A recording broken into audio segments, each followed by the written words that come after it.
Bom dia, tudo bem com você? Seja bem-vindo aqui ao canal Dinheiro. Hoje é sexta-feira, dia 9 de junho de 2023. Hoje eu quero falar a respeito de um assunto muito interessante sugerido ontem pelo Geraldo. Obrigado, Geraldo, pela sugestão. Ontem eu postei aqui um vídeo falando sobre a situação do Egito. Quer dizer, eu não falei tanto sobre a situação do Egito, na verdade a minha intenção era mais mostrar o tipo de descaso, né, que existe com esses governos vagabundos, né, de funcionários públicos que tomam poder e acham que o Estado é deles, né?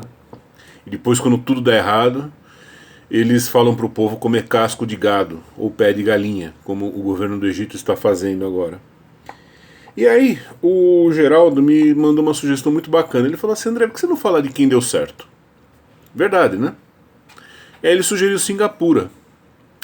Singapura eu acho que é o exemplo mais bizarro do mundo, Geraldo. Mas enfim, vamos falar de Singapura. Antes de mais nada, quero deixar claro assim, particularmente eu não simpatizo muito com Singapura porque aquilo é quente, mas é quente, é insuportavelmente quente. Olha, o lugar mais parecido com Singapura no Brasil, que eu conheci, foi Belém do Pará. Mesmo assim, perde, viu? Singapura eu acho mais úmido. É terrível ali. Pra mim, aquilo lá não. Eu conheço um cara do mercado que foi pra lá, morou lá algum tempo, tal, trabalhou, adorava aquilo, mas pra mim não rola, sinceramente. O lugar é magnífico, mas quente. Eu já acho São Paulo muito quente, imagina lá.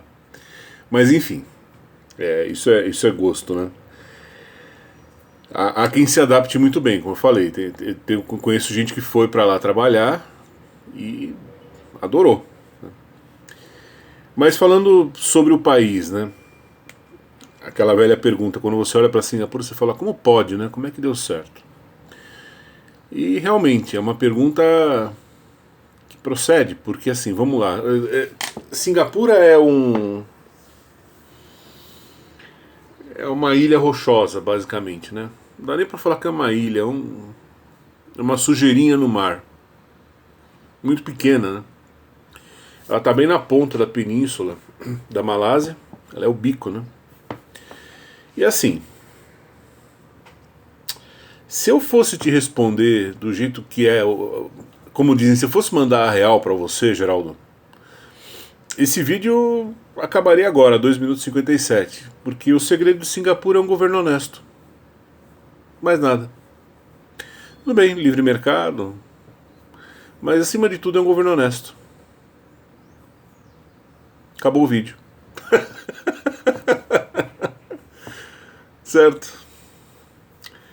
Você teve em Singapura a ascensão de um grupo de políticos que realmente estava disposto a fazer aquilo virar um país decente. Foram duros. Né? Eu acho que assim, detalhes. Eu não vou ficar contando detalhes da história de Singapura, porque acho que tem tanto material na internet, né, sobre eles. Eles têm coisas esquisitíssimas até hoje. Né? Tem as famosas leis do chiclete, você não pode mascar chiclete. O Estado tem um grau de intervenção grande na vida da sociedade. Quem fala que Singapura é um lugar de liberdade é mais ou menos, né? Porque não sei se você sabia, Geraldo, mas por exemplo, existe uma agência estatal até pra, tipo assim, uma agência de casamento estatal, né? Isso é oficial lá, dependendo da faculdade em que você se formou, das suas notas, tal, eles vão sugerir para você um par X ou Y, né, para juntar boa genética com boa genética. Eles acreditam firmemente nisso. É um país que tem 3 etnias totalmente diferentes, né? Você tem os malaios, os chineses e os indianos. Tem árabe também lá, bastante árabe. Então assim, é um lugar onde o Estado se mete bastante na vida das pessoas. Bastante. Você tem bastante liberdade econômica. liberdade para empreender. É um país completamente aberto, Geraldo. Pensa num país assim que não há restrições quanto à entrada ou saída de capitais. É muito pequeno, né? Pequeno. Ali deve ter o tamanho do que, talvez, sei lá, da cidade de Nova York. É mais ou menos isso o tamanho de Singapura, né? É uma economia pequena, não é uma economia grande. Mas ela é absolutamente aberta. Então, tudo ali foi pensado para combinar com a situação geográfica do país, né? Eu diria a você o seguinte, eu acho que um outro elemento importante é a localização geográfica, né? Singapura, se você olha no mapa, você fala, bom, isso daqui é um lugar com vocação para ser um porto, né? Mas até aí tem muitos lugares no mundo que também tem vocação para ser um porto e são uma porcaria, né, de país. Então eu volto ao meu ponto, eu acho que o que fez Singapura ser o que é, realmente é a honestidade dos governos, dos governantes, dos políticos. Por isso que eu falo, eu acho assim, Geraldo, eu sou um cara com, evidentemente eu sou um cara com tendências liberais, eu não acredito na intervenção do Estado em geral, mas é complicado a gente tomar as coisas a ferro e fogo, né? Porque, por exemplo, Singapura é um caso em que a intervenção do Estado até hoje faz o país ser o que é. E curiosamente, você sabe que na história de Singapura, antes do século XX, né, aquilo lá foi um lugar bem barra pesada, porque ali era a rota de ópio, rota de chá, de um monte de coisas, né, entre os ingleses, os chineses, os indianos. E houve um momento em que houve mesmo em Singapura um livre mercado absoluto, porque quem cuidava de Singapura era a companhia britânica das Índias Orientais, né, que era uma companhia privada, ela não era estatal. Ela tinha uma concessão dada pela coroa britânica, mas a companhia em si era privada. Essa companhia tinha o seu próprio exército, tinha os seus mercenários, mas em Singapura o livre mercado foi levado a um nível tão alto, isso antes do século XX, que a coisa meio que descambou, porque não tinha autoridade, não tinha lei, não tinha nada, né? Era um lugar de onde as pessoas só queriam tirar dinheiro, basicamente. Era a lei do mais forte, né? Era uma zona, falar bom português, né? Aquelas cenas que você vê em filme, né, de bordéis, aí o cara entra, vê todo mundo com aquele aparelho para o ópio, né, para tomar ópio. Não sei, eu não lembro o nome daquilo, mas enfim. É tipo parece um narguilé, mas não é um narguilé. E era isso. Era barra pesadíssima. Era gangue de marginais que tomavam conta, os caras brigavam, né? Era uma total falta de Estado. Então, é um caso que dá o que pensar, viu, Geraldo? Porque assim, eles experimentaram num momento da história, claro, muito antes de ser o que são hoje e tal. Essa história do livre mercado total e absoluto, o tal do ancapistão, né? Ele meio que existiu em Singapura. E virou baderna. Virou baderna. É duro eu admitir isso, viu, Geraldo? Porque, olha, dificilmente você vai encontrar alguém que detesta o Estado mais do que eu. Eu tenho um nojo do Estado que você não faz ideia, assim, da existência dessa coisa, né? Mas quando você pega um caso como Singapura, você olha aquilo e fala, lamento dizer, mas é verdade, aquilo lá antes era uma terra de ninguém. Era, assim, era um entreposto muito pobre, né? Quem ia para lá fazer negócio ficava rico, claro, porque lá não tinha imposto desde sempre, né? O Thomas Raffles, que foi o aventureiro britânico que fundou Singapura, na verdade, ele fundou já com essa intenção de fazer aquilo virar um entreposto comercial, sem sem alfândega, sem nada. Então essa proposta é muito antiga em Singapura, tem, sei lá, mais de 200 anos. Desde os tempos coloniais, Singapura já tinha essa pegada de livre comércio. Só que era uma zona, era um lugar, era a típica colônia, sabe essa coisa de colônia, colônia mesmo, do cara da metrópole ir lá e só explorar e acabou, e tchau, vambora, né? Os ingleses, sim, fizeram algumas instalações ali, fizeram algumas benfeitorias, mas a Companhia das Índias Orientais britânica, ela estava interessada em ganhar grana só, ela não estava interessada em construir uma base de civilização e tal, né? Depois de muito tempo é que o governo britânico tomou as rédeas e pôs Singapura debaixo da asa do império. Mandou funcionários públicos, profissionais, gente que estudou em Oxford, em Cambridge, advogados, construiu os palacetes do governo, nomeou procuradores locais, enfim. Aí começou a dar uma... Mas ainda também sempre muito pobre, né? Pra você ter uma ideia, eles não conseguiram fazer vingar a borracha em Singapura. Um contrabandista inglês, ele roubou sementes, né, de seringueira aqui do Brasil e levou para Singapura, porque o clima é tropical, é idêntico ao nosso, né? Só que não rolou. Eles tiveram que plantar, se não me engano, na Indonésia, alguma coisa assim, ou na própria Malásia.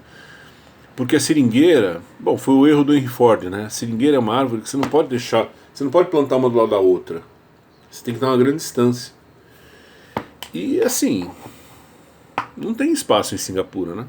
Além do que, é muito raro você encontrar um lugar onde você possa plantar, porque o grosso da ilha é rochoso, né? É uma ilha rochosa, não tem nada lá.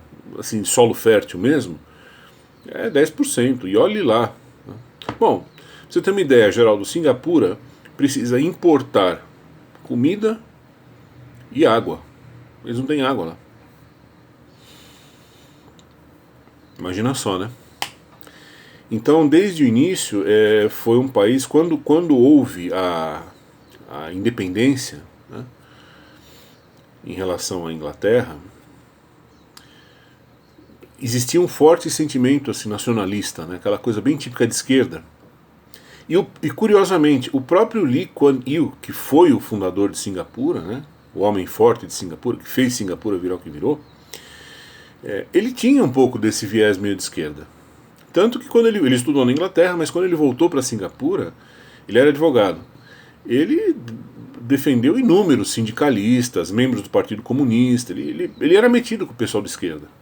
Depois as coisas foram mudando, né? As coisas foram tomando outro rumo, e ele foi percebendo o perigo de se meter com os comunistas, claro. E aí ele foi meio que acordando para a vida e mudando de lado. O golpe de misericórdia que houve em Singapura contra a esquerda foi uma operação chamada Operação Cold Store. Depois pesquisa, Operação Cold Store. Literalmente seria loja gelada, né? Não tem muito sentido Cold Store, mas enfim. Foi quando eles meteram todo o pessoal de esquerda na cadeia, os cabeças, né? Foram 100 e poucas pessoas que eles prenderam, sob as ordens do Lee Kuan Yew. E eram professores universitários, jornalistas, artistas, enfim, tudo que deviam fazer aqui no Brasil com a esquerda, ele fez lá. Meteu os negros na cadeia e ficaram 20 anos lá apodrecendo. Porque ele falou, preciso trabalhar. Então assim, Singapura é um lugar que não tem sindicato, é proibido o sindicato em Singapura. E jamais o Lee Kuan Yew teria feito o que fez se houvesse esse papo, né, de pluralidade de ideias e tal. Singapura, Geraldo, é considerado, existe um termo para Singapura que é um autoritarismo esclarecido. O que o Lee Kuan Yew fez ali, eles chamam, no mundo da política e tal, eles chamam de autoritarismo esclarecido. Quer dizer, o cara era um ditador, até hoje é um país de partido único na prática, mas ele agiu para o bem do país, né? Tanto que se você pegar os rankings internacionais sobre corrupção, você pode pegar a Anistia Internacional, o Free Human Rights Watch, enfim, você pega o que você quiser. Singapura está lá no topo. Mesmo essas ONGs meio petistas, elas confessam, Singapura é o país menos corrupto do mundo. Eu acho, Geraldo, que isso é uma necessidade. Eu acho que quando você se vê numa situação... Para você ter uma ideia, houve um momento em que Singapura estava tão na pior,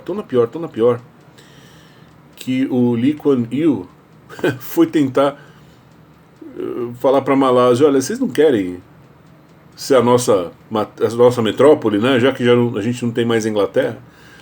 Eles ficaram lá um tempo na dependência sob o governo da Malásia, mas não rolou, não deu certo. O governo da Malásia deu um pé na bunda de Singapura, porque Singapura é muito pobre, né? Não tinha nada a oferecer. E o Lee Kuan Yew ficou desesperado. Tem um famoso discurso dele no dia em que o governo da Malásia deu um pé na bunda de Singapura, e ele fez um discurso na nação falando, olha, nós vamos dar um jeito, fiquem tranquilos, mas o homem estava quase chorando de medo, né? Porque muito pobre, Geraldo, sem nada, né? Então assim, era um país que não tinha nada a oferecer. Eu li a autobiografia do Lee Kuan Yew e recomendo, eu não lembro agora o nome, eu preciso achar, está em algum lugar na minha biblioteca, mas é um tijolo.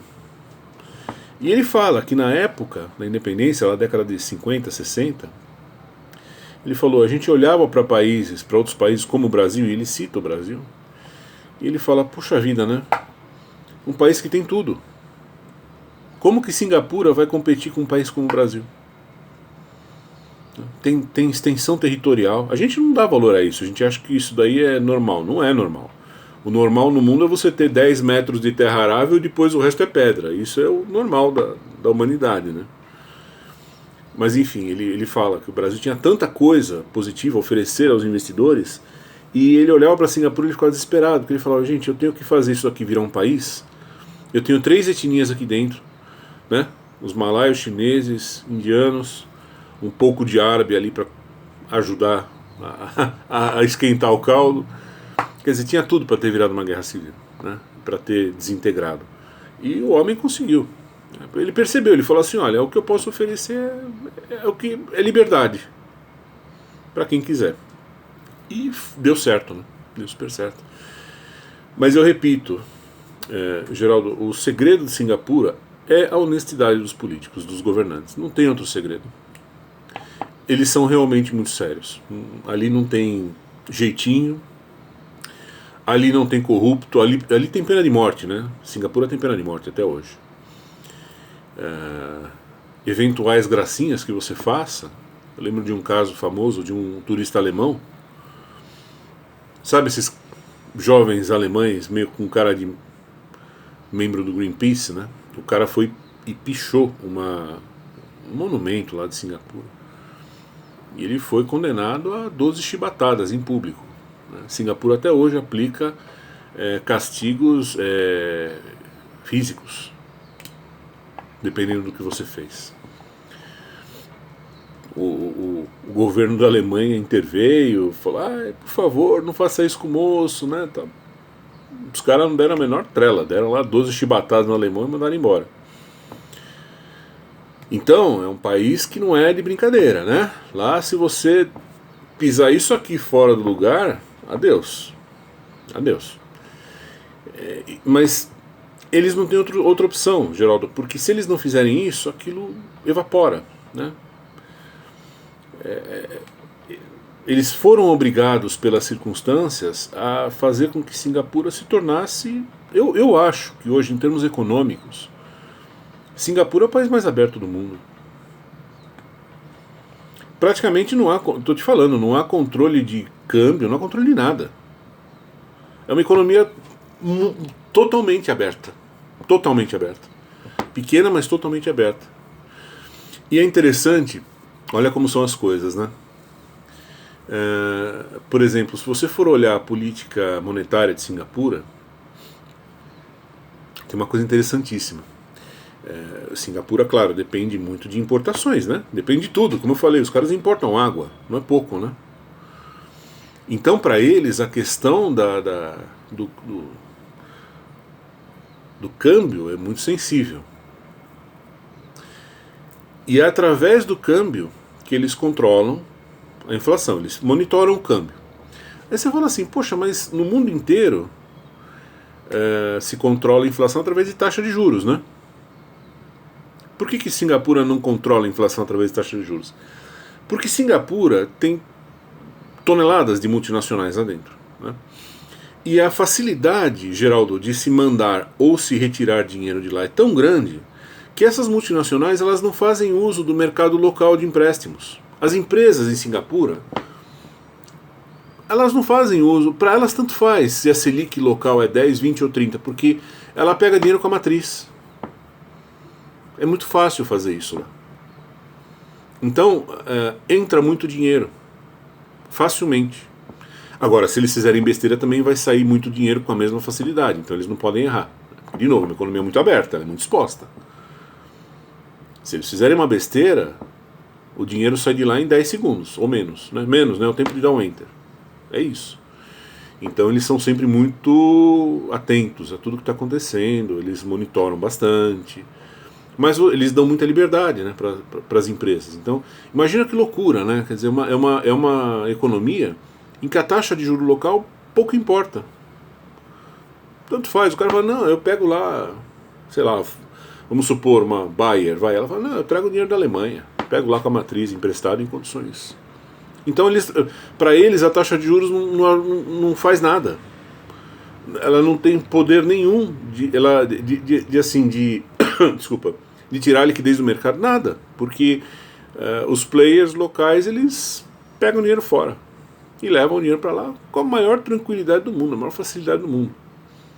Então, o único jeito de controlar mais ou menos a estabilidade de preços é através do câmbio, né? Então, eles têm lá a Autoridade Monetária de Singapura, MAS, né, que fala. É tipo um banco central, mas não é exatamente um banco central.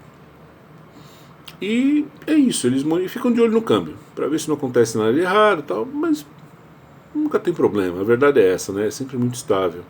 É um país que tem grandes superávites, trabalha numa condição fiscal muito confortável, uma balança comercial muito confortável. Então, esse pessoal do Banco Central deles tá tranquilo, não tem tanta dor de cabeça assim, não tem muito serviço para fazer. Mas, de novo, tudo isso acontece por quê? Porque você tem um governo honesto. As empresas sabem que elas podem confiar, sabem que ali não tem gracinha. É muito simples, Geraldo, não tem muito o que falar, né? Alguém pode dizer assim, mas é o livre comércio. Sim, só que se você não tiver um governo honesto, você não faz livre comércio. Tanto é que o livre comércio está morrendo nos Estados Unidos, morreu na Europa há muito tempo, né? Aí que tá.